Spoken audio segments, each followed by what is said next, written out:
Hey, it's Thursday and it's December and it's Christmas time here in the city.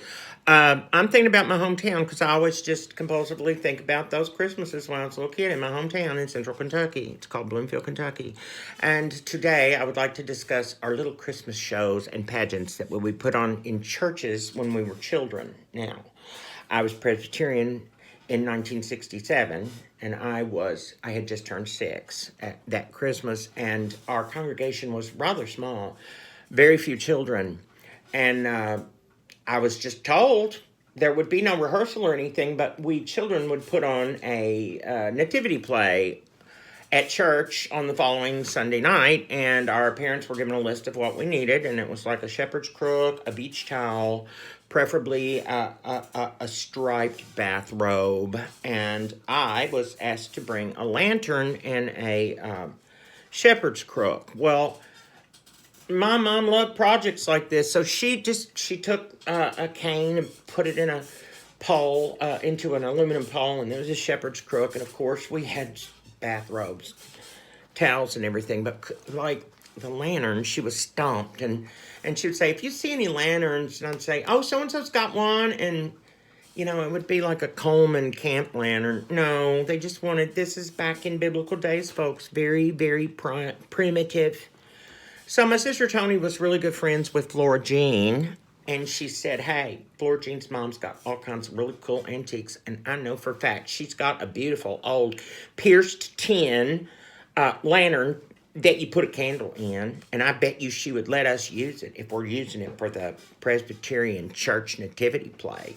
And you know what? She did, and it was gorgeous, and it was rusticated tin, pierced tin, with a pattern on it, and it had a loop at the top that you carried it with. And anyway, it was just gorgeous. So, everything was together. And we got up to the church, and this is the first I've heard about who's playing Mary. As I recall, there were only 2 people in the entire little play, and that was Natalie as Mary and me as Joseph. There were no there were no children to be angels. We were just little Presbyterians trying to get through the holiday. Anyway, I do remember that I was happy to see that Natalie was Mary, and her mom and her aunt Natalie were kind of fussing over her, and she wasn't liking it. She was kind of like that. And I was like, "Hi, Natalie, I'm Joseph." And she was like, "Not having that either." So that was like, okay. And you know what? That's okay, because we're friends today, and it's kids are just like adults. They like some people and they don't like some people, and I know I had those feelings. You did too. Don't act like you didn't. Anyway, the thing was, so we're at the back of the church and the music's playing, and my dad says, "Here, son, let me light that candle for you," in the lantern, and he lights it. And I'd probably get like 2 pew rows up before the candle starts to burn the metal of the loop that my finger is through. But I just was like, okay, okay. I think I might put my hand under it and lift it a little bit, but I'm going to make it through. Anyway, really bad idea to have a child have a candle lantern. Anyway, you know what? Muddled through. It was okay. It was fine. I really preferred the big Union congregation Christmas events that we would have at the Christian Church Disciples of Christ. And they and we Methodists and we Presbyterians got together and put on a Christmas pageant. The Baptist church always had a big congregation. They didn't need to band together with anybody. It was all just great. It was all just fun. So anyway, we would do these. And so we had to do, I was just in the children's choir. I remember that. And instruction was that if you were in the children's choir, you were to wear like the choir robe of your church or reasonable facsimile. Now, our church didn't have a choir and hadn't seen a choir robe in 20 years, so Mom fixed it. She said, "Here you go." And she took about a yard of cheesecloth and she pressed it. It was real stiff. She pressed it stiff, and then she cut a hole in the middle of it and put it over my head like a poncho and said, "There you go." And I was like, "This is not a choir robe." And she was like, "They will never know."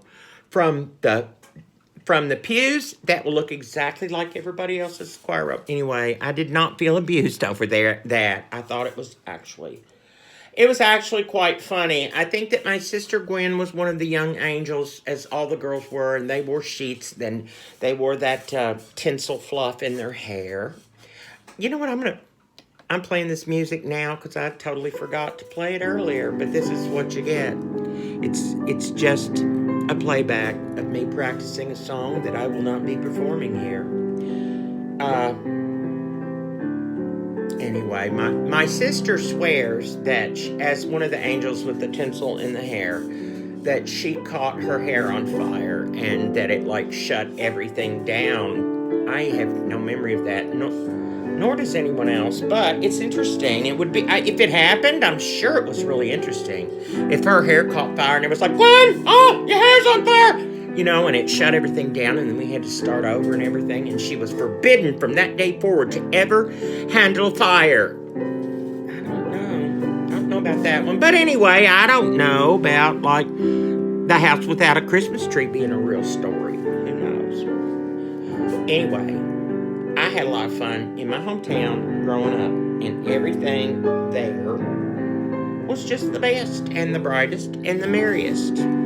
And today, I work on having the best, the brightest, and the merriest Christmases that we can have here in Hollywood. And all of the Christmas stuff came down, and it's all out organized all over the house where it goes. We didn't do it last year, so super exciting. I'm working on a painting in my studio, and at the end of the workday, I can go in there and start decorating my home. Happy Christmas, folks. We'll talk to you soon.